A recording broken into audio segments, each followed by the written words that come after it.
What is going on, people, and welcome back to the main event podcast. I am your host, John of Pitney. My co-host, Kofi O'Hemy, is not here today. He took the day off, but we will keep this going, talking about Bears content as well. But before we officially get down to it, man, I just want to give a shout out to my guy CG Ruthless Sports. Just make sure to check out his channel. Just make sure to just check him out. He just keep things brutally honest and he keep things real. Like he's been 100% with me since I've known him. He is 100% real cat, man. He don't only do 49er content, but he also produce WWE content, so you can check him out as well. I will make sure to leave the link down in the description once the podcast is over, so you can check that out. But until then, just check out this little promo of his intro, and then just make sure when you subscribe to his channel, just let him know that John Pimpney sent you. You know, some people out there, when they talk, they fake the funk. You want brutally honest? Well, if you want brutally honest, look no further than CG Ruthless Sports. CG Ruthless. CG Ruthless Sports. CG Ruthless. If you want your sports talk to be brutally honest, come check out CG. CG Ruthless. If you're not watching CG Ruthless, I don't know what to tell you. Representing the Niner Empire. CG Ruthless.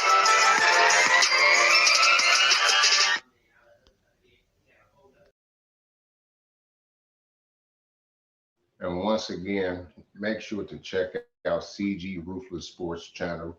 Just making sure to give him a shout out. He has done nothing but brought me love since I've met him online, and just got to make sure I return the favor, man. He a real cool cat, man. Just make sure to check out his channel. Yeah, again. But now on to Bears news. Now, of course, the Bears is taking on the Cincinnati Bengals, and the Bears did not look good in their last game against the Los Angeles Rams. So let's just hope that the Bears can find a way to officially put it together, because if not, the Bears is going to get their ass smoked in this next game. But so far, the Bears do have some bright spots.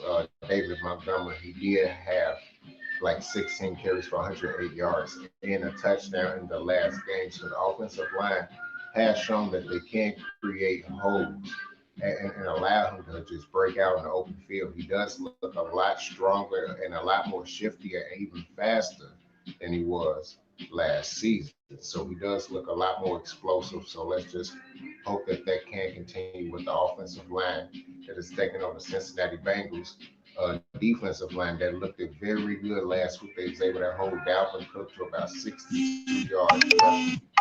He really didn't have any touchdowns or anything like that. He was mainly just shut down for the most part. So the Bears do have a real tough task at hand in this game going against that Cincinnati rush defense. But I do believe that they can find a way to get David Montgomery the ball, not only just rushing the football, but he is excellent down the field in terms of catching the ball out of the backfield, and he can line up in the slot as well. And another bright spot was Cole Kmet at certain times when he was able to get open. He wasn't able to get the ball as much as I would like, but he did get when he did have the chance to get the ball, he was able to either run for a first down or get extra yards after the catch. So that is something that I did like. So hopefully the Bears can increase that workload on Cole Kmet as well. And also find a way to get Allen Robinson the ball, because he did get it a few times, but it really didn't amount to nothing. He was really shut down majority of the game, whether he lined up in the outside or in the slot. So they just got to really find a way to get him the ball and find the right matchup so that he can go out there and score, score touchdowns. This might be our last season having Allen Robinson here, so at least try to make the most of it. I do know that much because if not, it's a waste of year, especially with all this talent. A lot of these wide receivers is only 1 year deals anyway. So it's not like most likely the Bears is going to bring them back. So they're going to have to make sure they utilize this amount of talent, the best talent that they had since the Alshon Jeffrey, Matt Forte, Martellus Bennett days. Brandon Marshall is most talented team since then. So they definitely have to make sure they do things a lot better because I know it's early in the season. The Bears just on one. It was an ugly performance on both ends of the field. But if the Bears is to lose this game against the Cincinnati Bengals, yet again, it's going to be a tough road ahead of us because the Bears can end up starting off the season 0-3, and that's not good if they start off 0-3 whatsoever. They definitely have to improve at a lot of aspects of the game, but those cornerbacks on the defense definitely have to improve. Definitely, because they looked as shit last week and missing, like I've already reiterated this before, but missing Cal Fuller definitely made a huge impact. It made a huge impact. If Ryan Pace actually does do better, if he was able to go back, he probably wouldn't overpay Robert Quinn. He probably wouldn't pay Tariq Cohen that much amount of money, and then they wouldn't have to cut Cal Fuller. He would still be here. So hopefully the Bears can improve in certain aspects of that, of just paying players a crazy amount of money and then wondering why things are just getting the way it is. That's all I can say.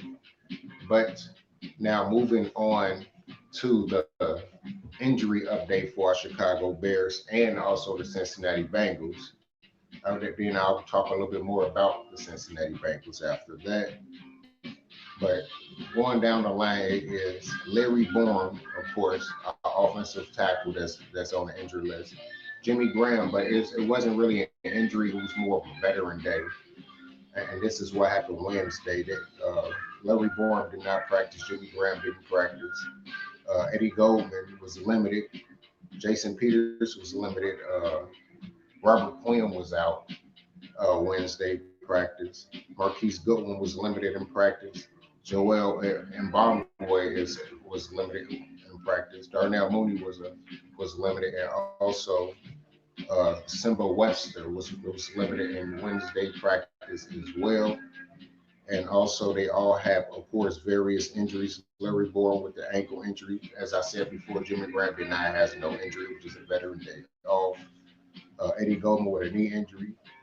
Jason Peters with a quadricep injury. Robert Quinn with a back injury, which that injury been lingering since I believe last season, and even going into this season during practice, all the way back during training camp, maybe further than that. I've been hearing reports about him being injured. So did the Bears truly make a huge mistake signing Robert Quinn? Because it seems like ever since he's been paid, he can't stay healthy. And even though he stays on the field in some type of way, he stays on the injury report. So that's not very good to him. But also, Marquise Goodwin also had a quadricep injury. Mbongwe had a shoulder injury. Darnell Mooney had a minor back injury.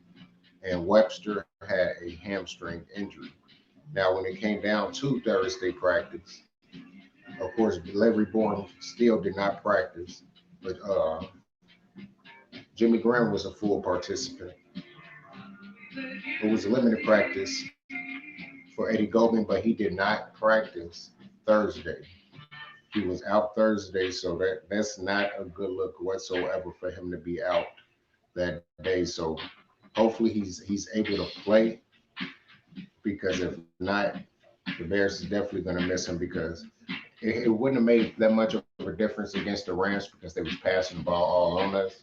but going against the Bengals, running back Joe Mixon, who led the NFL in rushing last week, this is when Eddie Goldman definitely will be a big impact in this game.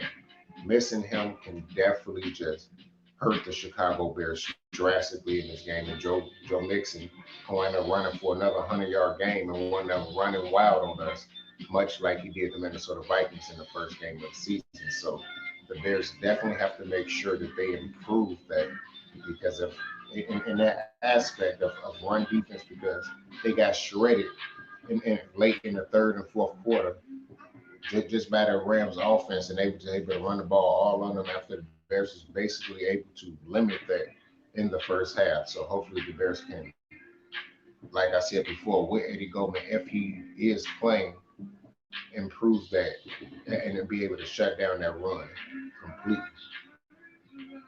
But also going coming up next, you had a few guys that did not play, did not practice. Like I said, Eddie Goldman, and then you had two more guys that was limited in practice, and then everybody else was a full participant. So a lot of guys is going to be able to come back and play pretty well. Of course, it was Jason Peters and Robert Quinn that was still limited in practice, but of course, Marquise Goodwin, Joel Mbongwe is going to be a full participant. Darnell Mooney and Simba Webster as well. So they all was full participants. So most likely we will have everybody back. I'm pretty sure Jason Peters will be able to come back and play, and hopefully he's able to stay healthy throughout the season because already the Bears' offensive line is decimated by injuries. So that's another thing that's not looking good. The Bears already gave up 3 sacks to start the season. Yes, the Cincinnati offensive line gave up 5 sacks, but it seems like whenever the Bears play weak competition, even in 2018, at times their defensive line still seems like they cannot get to the quarterback, and quarterback that's have all types of time and able to just keep just finding an open man and making plays down the field. Now they only was able to accumulate 1 sack against the Rams. The Rams offensive line is not as good as it was a few years ago. A lot of those guys have retired or either moved on to other teams, but the Bears defensive line just wasn't able to get consistent pressure. Everyone looked at basically ordinary other than just one simple play where King Hicks and Robert Quinn, I believe, shared a sack. Other than that, this defensive line was not able to get little to no pressure out there whatsoever. But now moving on to the injury report for the Cincinnati Bengals. And they had, of course, a small list of guys that was injured, but still big enough to be kind of worried about. And one of them was Ricardo Allen, he's safety, Trey Waynes, cornerback, Marcus Bailey, who was a linebacker, Darius Phillips, who was a cornerback, Joe Burrow, the quarterback that we just talked about, Brandon Wilson, a safety, and also Jackson Carmen, who is a guard.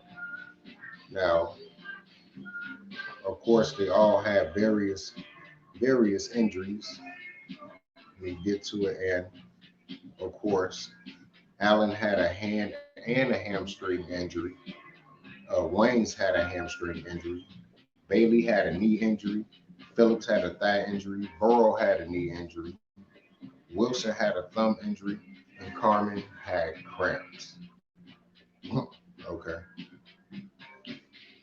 but also Allen was not did not participate in neither practice, Wednesday, Thursday, or Friday practice. Neither did the cornerback Waynes did not participate in neither one of the practices at all as well, and they both have been ruled out of the game. Phone just kind of tweaking a little bit. That's what's making me hesitate. But also, there's guys that everybody else seemed to be fully participating in the game. Seems like so far. Joe Burrow, of course, having a knee injury. The Bears probably gonna try to take advantage of that, try to force him out of the pocket, force him to roll out and run, and test out that knee and see how well he did to run. because Bears is able to contain him in the pocket, even though he's traditionally a pocket quarterback anyway. Pass first, run second quarterback.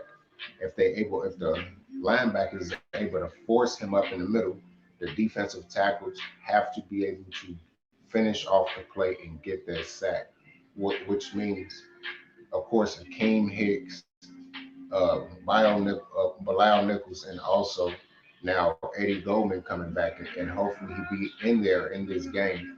They should be able to finish off their sack by getting a big push up the middle, and boom, get that sack just like that. But Joe Burrow in the last game against, just speaking about Cincinnati Bengals and talking about Joe Burrow, he did throw for 250 plus yards, I believe two touchdowns in that game. He did look very good, and the rookie wide receiver that did not look good at all looked like he was going to be dropping balls all over the place. Chase, I can't remember his first name, but Chase basically was catching every pass out there. Had 100 yards receiving. He did catch two touchdowns as well. He looked excellent out there. And Cincinnati seems like they already have a stud wide receiver cast, three stud wide receivers out there, and possibly a fourth. So they can spread the ball out and drive the ball down the field, whether it's passing or running. So once again, Joe Mixon led the NFL in rushing. So the Bears definitely going to have to try to shut him down and make sure that everything goes right, because the Bears offense have showed that they can move the ball down the field. It's just that when it comes down to when they're 3rd and 5 or shorter, the coach has to make the right play call. Matt Nagy can't be trying to pass on 3rd and 1 or 3rd inches or try to run out of the shotgun. You got to either put it in strong I formation or just straight up traditional I formation and just run the goddamn football down their throats. Because if you're not able to do that, and even in today's NFL, when it comes down to those short yardage situations, you're not going to win. Point blank, period. I don't care what team you are. It don't matter if it's the Chiefs. Even at certain times, they still make sure that they can be able to pound the rock in those short yardage situations, if not QB sneaky, just to make sure they get the first down. And especially when the Bears is in the red zone, when they getting closer, still be able to keep running the ball with David Montgomery, especially when they are 3rd and 1 situations trying to pass the ball deep into the end zone and wind up getting the ball tipped for interception. Instead, just man up, get into I formation. They know you finna run. You know you finna run. It's all about just punching somebody in the mouth and making the right play and getting the first down. And that's something. It seems like it's hard for the Bears to stay consistent on. And the reason for that is because Matt Nagy play calling. I keep mentioning play calling by Matt Nagy, but it seems like he cannot get his own head out of his ass. He has to always be the smartest guy in the room. And because of that, that's the reason why the Bears is on one. That's the reason why the Bears have been 8-8 over the past couple of seasons, because Matt Nagy incompetence and not basically fulfilling the right duties out there. That's the reason why he had to give up that play calling, because he knew that the team was failing with the way he was calling the plays. And it seems like the team is going to continue to fail as long as he continues to call plays even this year. Not using the right personnel, having small wide receivers out there trying to block 6'2", 6'3" cornerbacks out there that outweigh them by at least 25, 30 pounds. Why is Demir Bird out there trying to block Jalen Ramsey? Why don't you have bigger receivers out there? Or at least have tight ends out there? Yeah, it might be a little bit obvious that it's going to be a screen pass, but at least you'd be able to have adequate blocks or something. Do something, but it is what it is, people. I really don't know what to expect out of this game between the Chicago Bears and the Cincinnati Bengals, because the Bears' inconsistency on offense and now the defense seem to have caught up with the offense in terms of inefficiency. sound terrible, but they very inefficient at this time. So I don't know exactly what to expect from our Bears. You know, hopefully the cornerbacks can play a lot better. You know, hopefully they can because the front seven they're not going to show that type of pedestrian performance, much like they showed last week. I'm pretty sure they're going to be able to get to the quarterback in this game, but I just don't know how much they're going to be able to get to him and actually sack the quarterback because it's one thing to get to him, it's one thing to bring him down. I do know that much. So if the Bears can bring down Joe Burrow, that can let a lot of steam out of Cincinnati and possibly have to force them to run the football, which then the Bears will know what's coming and then they'd be able to shut that down as well. So and then just with doing that and making sure to put the offense in the shortest field possible because it seems like they cannot stay consistent all the time. They probably have more of an opportunity to score touchdowns. They have to try to be similar to maybe they're not going to be like 2018. So just I can get that out of my mind. A lot of Bear fans can get that out of their mind. More so, hopefully, like 2019. Yeah, they wasn't as good as 2018, but they still was a very good defense if they wasn't out on the field the whole goddamn game. So if they able to at least be somewhat similar to that, despite the fact, of course, they're missing Cal Fuller, they can possibly still be adequate enough. But we're just going to need for Vildor to be able to step up and make some plays. If not, take him out and put a bigger put a bigger corner out there that probably got similar skills like him, but just slightly bigger, and and see what they can do out there because Vildor is a little too small. He's about what 5'8", 5'9". So he's very small cornerback. That pass was Matthew Stafford was able to just barely squeeze it in past him. That was Cal Fuller because he's taller. Most likely, he's probably even in better position. He picks that pass off. It's an easy interception. Let Cal Fuller drive over.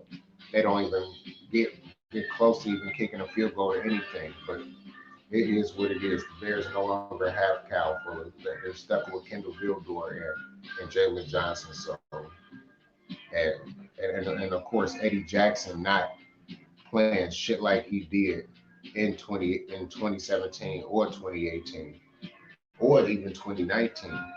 It's like every year he continues to get worse and worse and worse since his first couple of seasons in the league. So I don't know, man. Hopefully those two can get it together. Eddie Jackson and also Tayshawn Gibson because both of those guys just looked bad, like very bad. You know, it was a lot of blown coverages, a lot of wide receivers just streaming downfield, just wide open. It seemed like they always come on a third down too, so Bears have to be able to get stops on third down because if not, Joe Burrow and that very, very good Cincinnati offense, I don't care what offensive line problems they do have, they still can move the ball down the field very quickly with excellent play calling by the offensive coordinator, and it can turn into a shootout or it can turn into a blowout either way. But only how the Bears should be able to keep up if they are able to play adequate football at both ends of the field. That's all I do have to say about that. And of course, it's going to be a short podcast because, of course, I don't have my mate KO Sports Talk Kofi O'Hemming. So just make sure to tune in next week to the main event podcast. Also tune in to John Pitney Sports Hangout that will be out next Wednesday, episode 3. And also just make sure to tune in to the halftime show that I will be doing every halftime of every Bears game. So I will be doing that as well. And also make sure to check out the John Pitney podcast that will be making a comeback very soon as well. So just make sure to tune into that. And also John Pitney Sports Reactions.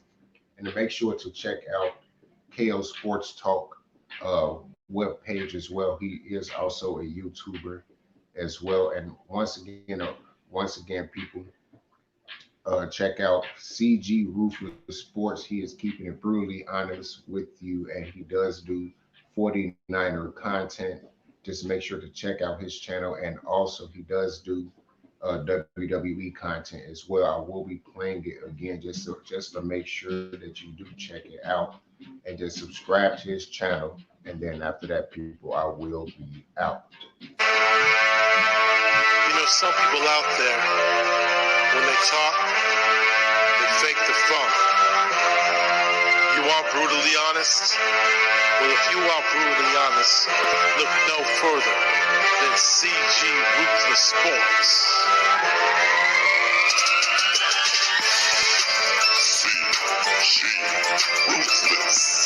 CG Ruthless Sports. CG Ruthless. If you want your sports talk to be brutally honest, come check out CG.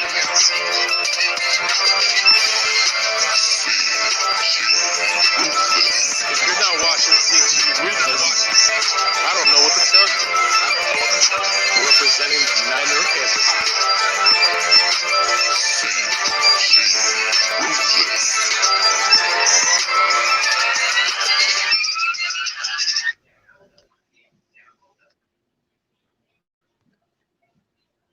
Okay, people. Once again, this is John Pipney, and also my co-host, KL Sports Talk, even though he wasn't able to make it today, bringing it back to you with another main event podcast. All right, people. Peace out and go Chicago Bears. Gonna slide, you know we gonna see